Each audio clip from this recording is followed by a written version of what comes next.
mga kahuman, mga ka-person, good day sa inyong lahat. Mga kahuman, mga ka-person, ito pala yung daily routine natin. Ang pag-check at pag-aalaga natin ng mga biik. Ito pala yung anak ng aming mommies, mga kahuman, mga ka-person.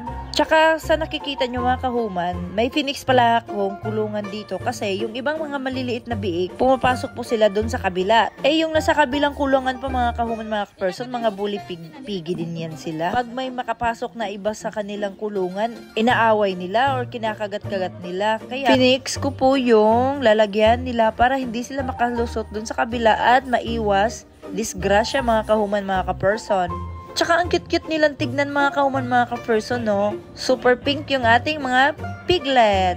At saka medyo natagalan din ako sa pag-fix ng alambre dyan sa kulungan. Kasi yung iba, talagang dinidisturbo nila ako tapos kinakagat-kagat yung paa ko. Ayan, mga kahuman, mga ka-person, tayo ay magpapakain po ng ating mga Pinky babies, mga kahuman, mga ka-person. Yun pala sila mga kahuman is bagong walay po yan sila sa mama nila. Ang super cute talaga nilang tignan. Tapos pag hinahawakan mo ang ingay-ingay, ayan, kinuha ko po yung pinakamaliit sa kanila kasi nga, pag yung ibang mga pink babies natin, mga kahuman, mga ka-person, pag pumasok na sila dyan sa loob, ay naku, kawawa yung maliliit na mga piglets. Kaya ngayon, sinisigurado ko pong mas una silang makakain kasi pag didedi sila doon sa mama nila dati, kawawa din yung maliliit kasi hindi nila binibigyan ng space. And then, naglagay po ako ng laruan nila dito. Nilagyan ko pala yan siya ng tubig, mga kahuman, mga ka-person. Ay, hindi pala ako. Si Uncle pala yung naglagay ng tubig dyan. And siya po yung nagtali nito. At ako lang po yung nagtali dyan sa taas. So, may laruan na yung ating mga pink babies. Thank you for watching!